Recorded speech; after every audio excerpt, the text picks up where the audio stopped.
അമ്മ അസോസിയേഷനിലെ general secretary മറ്റേ സാധനം മറിച്ചേ സാധനം അതിനകത്തൊക്കെ കുറേ പേര് മത്സരിക്കുന്നു.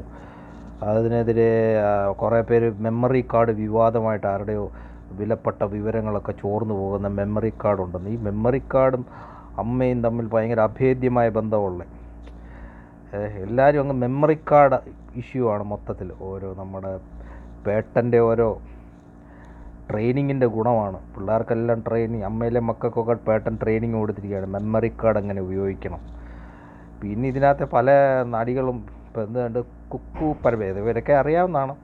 എങ്കിലും എനിക്ക് തോന്നുന്നത് ഈ സിനിമ തീരെ സജീവമല്ലാത്ത ആൾക്കാരുടെ ഒരു സംഘടനയാണ് ഈ അമ്മയെന്ന് തോന്നുന്നു.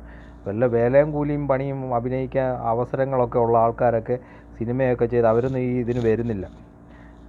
ഈ നടീനടന്മാർ ശരിക്കും തിരക്കുള്ള ആൾക്കാരൊന്നും ഇതിനൊന്നും വരുന്നില്ല. കുറേ അൻസിബ അവർക്കൊക്കെ സിനിമയുണ്ടോ, വേറെ കുറേ ടീമുകളുടെയൊക്കെ പേര് പറയുന്നതൊക്കെ.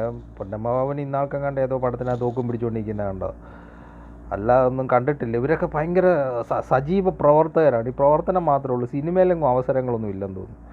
ഇവരൊക്കെ അങ്ങ് പറഞ്ഞു വരുമ്പോൾ നടീടന്മാരുടെ സംഘടനയുടെ അവിടെ ഇരുന്നിട്ട് എന്തുവാ സാമ്പത്തിക തിരിമറിയൊക്കെ ഉണ്ടെന്നൊക്കെയാണ് പറയുന്നത്. സിനിമയിലെങ്ങും ഏതായാലും കാണാൻ പറ്റുന്നതേ ഇല്ല. തിരക്കുള്ള ആൾക്കാരൊക്കെ അവരവരുടെ പണിയുമായിട്ട് നടക്കുന്നുണ്ട്. ഇവരിവിടെ മെമ്മറി കാർഡ്, വോട്ട് മറിച്ചു, രാജിവെച്ചു. ജഗദീഷിന് പിന്നെ പടമുണ്ട് കേട്ടോ.